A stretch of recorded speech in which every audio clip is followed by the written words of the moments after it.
This is the Rebel Call channel. Welcome to today's show. Over the years, you've heard me talk about the Neuralink, the dangers of Elon Musk now baiting what we would call conservatives or Republicans into this whole free speech platform known as X, and how they're using him to normalize this technology, which is really the enemy's technology. And they are making sure that there is dual marketing of a Neuralink-like technology that gets pushed out on the public. So we've heard about the first trial runs with Neuralink. And again, them telling us about the first trial runs versus how long have they been doing these trial runs. And of course, we know the experiment that they just ran on everybody. We know that they've been doing it for quite some time. But when they announce the trial runs, that means that they're announcing the marketing for this technology to desensitize people and get them prepared to eventually take this type of technology. So I talked about how there was going to be dual versions, just like, remember, it's always with this human science experiment that they've turned us into, especially here in America, or what they like to call the American experiment. Part of that illusion is the illusion of choice and freedom. I always use comparisons to some of the food products that we see in stores, right? People think that they're freely purchasing Cheerios versus brand X or brand Z or whatever the bottom shelf Cheerio is. Meanwhile, it's all the same. It's the same ingredients. It's the same chemicals. And really, we're just poisoning ourselves with a lot of the choices that we're making, thinking that one choice is healthier or safer than the other. But we're really putting it in the hands of these people who are producing this food and putting it on the shelves. Well, the same can be said with this type of technology. Okay? So we have the Neuralink, which is going to be marketed to conservatives via Elon Musk. And then we have articles like this. Forget Neuralink. The less invasive brain implant company is recruiting trial participants. No brain surgery required. And I've covered them before, Synchron, but now we're starting to see the gear up because Synchron just released a statement talking about how they, even though we've known for a couple years that they've been FDA approved, and of course, when people hear FDA approved, they go, oh, that means that it's safe and we can try it. They don't realize that, yeah, the FDA are the same people who are approving products going on our shelves in our stores, which people find weed killer and graphene oxide inside of. And that's not the only thing that they're finding graphene oxide inside of. So the FDA a few years ago approved it, and they have run trial experiments as well as Neuralink in America. But now they're recruiting people to willingly sign up and become willing participants in running a larger scale clinical test run of Synchron. And of course, the reason you've seen Elon Musk promoted with Neuralink as a conservative is because they're luring that audience, while the other, of course, brain implant startup company, which isn't a real startup, this one, Synchron, is backed by Bill Gates and Jeff Bezos, which is just more proof that we are in the middle of a fight against global communism. And all of these big corporations, these faces of big corporations, are really the ones who are responsible for what's going on. Yes, Jeff Bezos. Yes, Bill Gates. Yes, Elon Musk. All of them. And they're pretending to play roles against each other as a herding mechanism. So this article is talking about the brain-computer interfaces and how they're emerging up against Neuralink. And of course, this is them trying to tell you, hey, don't worry about a brain implant, even though Elon Musk himself talked about how you didn't need a brain implant. That video that I have is available on the website. He's openly talked about how they can get this inside your body another way. Okay? So they don't need you to have your head cut open like we're in a scene here from Hannibal, where they're going to cut your head open and put one in, because people will go, I don't want to do that.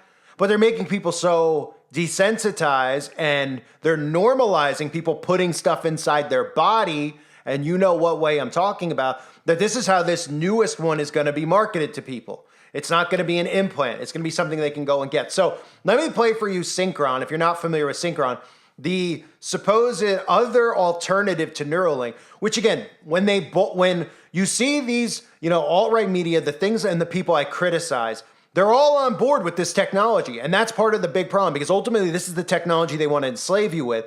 So while they keep you distracted about political issues, if men can have babies, all this stuff that the alt-right, Daily Wire, those types of people keep you distracted with, they promote technology like this. They promote Elon Musk.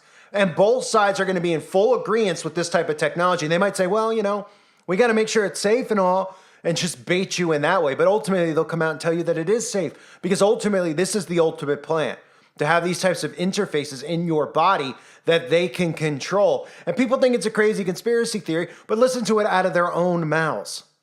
How do you get a computer to talk to your brain? Can you explain it in layman's terms?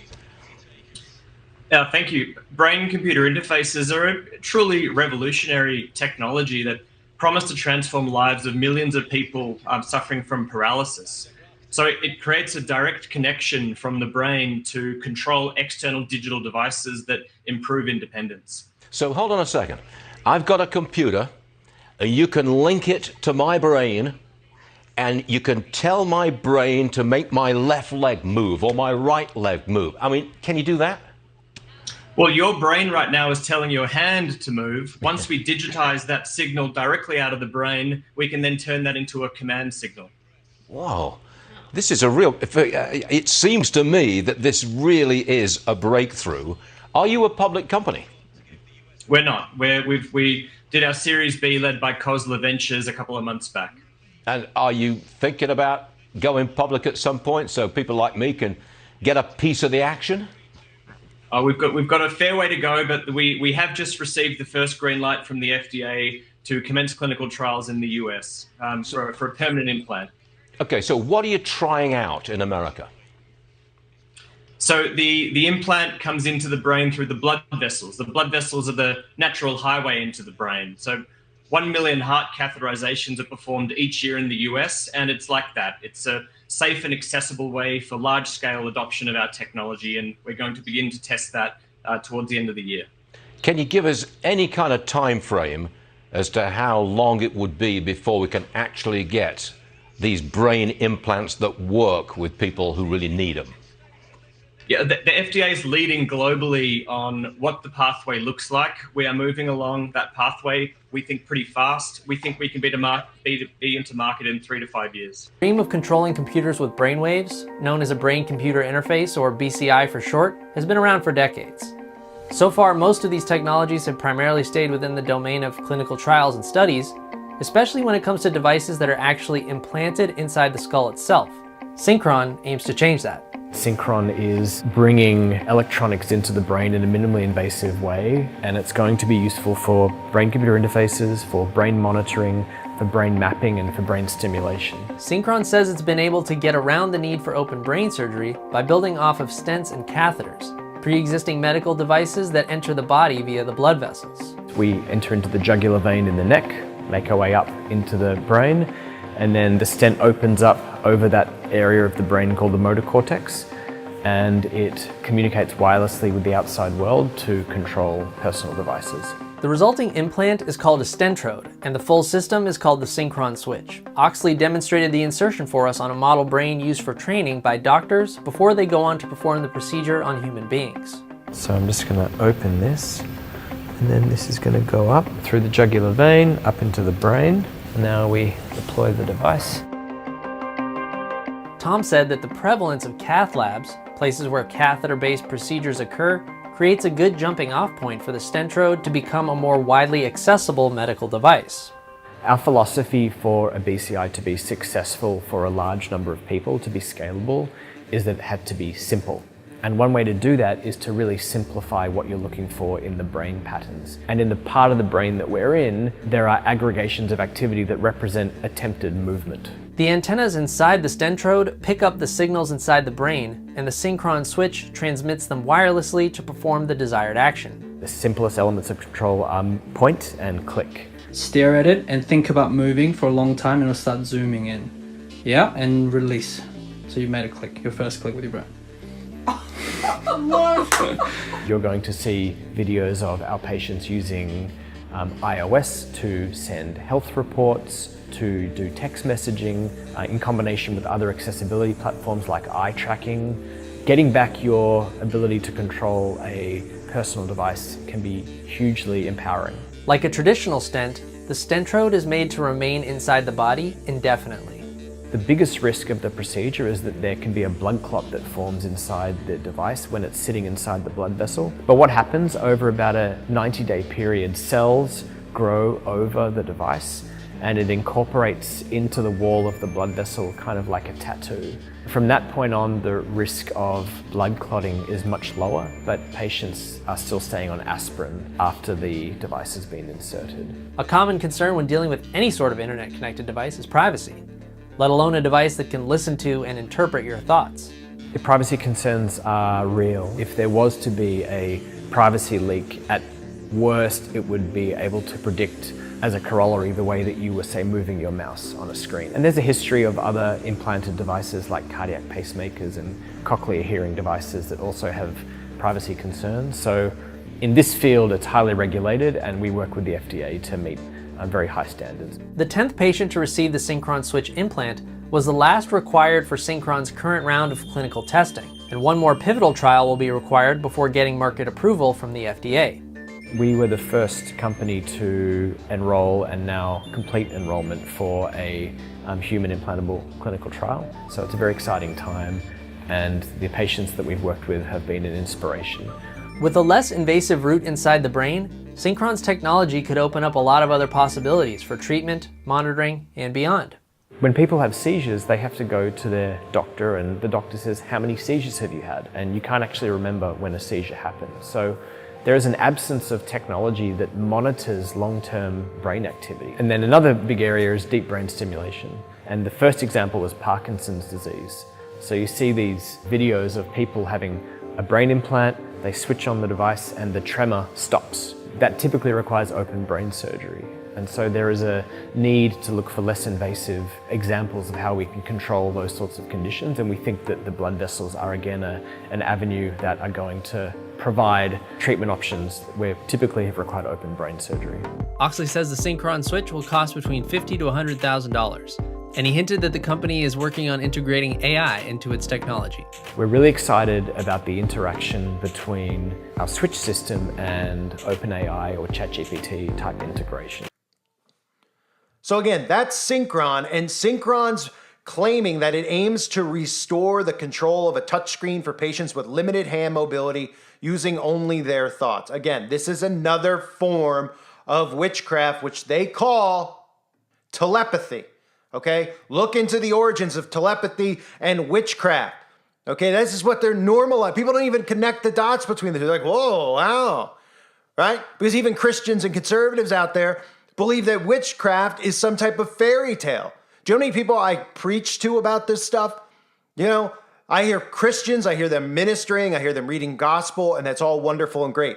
And when I confront them about the evils in this world, the wickedness, the witchcraft, they're going to get theirs. They're going to get theirs. And I say, it's not about them getting theirs. It's about Christians being aware of what they're going to get duped into. You can't be a naive fool, right? If our bodies are our temples, and we know that they're trying to destroy what God created, for Christians out there to get so inundated with technology and then not realize the dangers of technology with the mark of the beast, it's insanity to me. And they hear this stuff and they go, yeah, telepathy, right? These are the same Christians that we see doing what? We see Christians now reading tarot cards. We see Christians going to mediums. We see Christians even doing this in some churches, and they go, well, this isn't necessarily a medium. We're not praying to, and it's like, this is just getting normalized. I've talked about this with New Age Christianity and spell casting and crystals and altars. A lot of these Christians are bringing altars in their home. So it's so important to be aware of what the enemy is always doing, right? The Bible tells us this. In 1 Peter chapter 5, verse 8, be sober, be vigilant, because your adversary, the devil, walketh about as a roaring lion, seeking whom he may devour. Okay? And when people hear that, they're like, well, be sober. Okay, I don't drink. Be sober. Think clearly. Do not put your guard down. Do not be naive. Do not become of this world, or these people are going to walk on your throat. And the next thing you know, these people that you trusted in, whether it's the Daily Wire, it's the alt-right media, or any of these politicians, they're going to lure you into taking the mark of the beast. People out there, everyone has a theory about what it is. But let me be clear about what they're telling you with this technology. If you're somebody who's younger or you don't understand this stuff because to you it's boring or it's, it's technology, brain, computer interface. When an outside source has the ability to control your mind and control you, the same way you see these people with thoughts, right?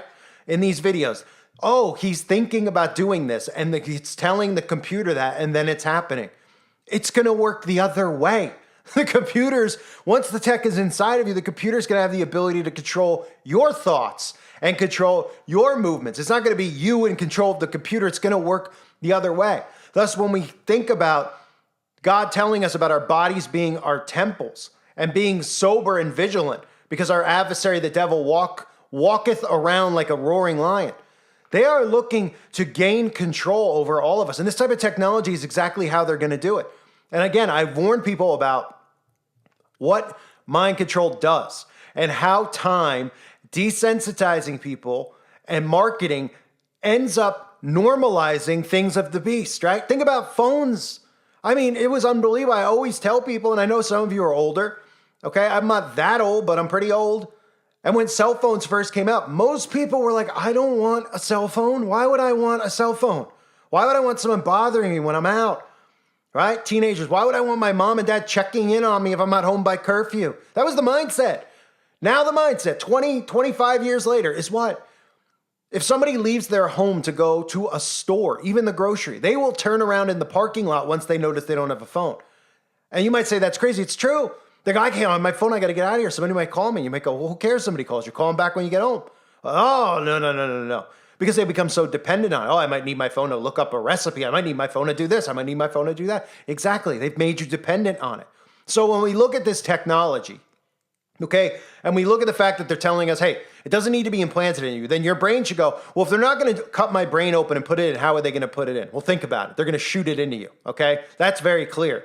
But the other thing you should be thinking about is how over time, because the first time anyone hears this, they go, I'll never get that. Yeah, that's what everybody says. I remember when Facebook first came out, every person I knew was like, well, that is the gayest thing I've ever heard in my life. They're like, I'd rather be dead than be caught on there, right? 20 years later, 25 years later, however long it's been, 20, I guess.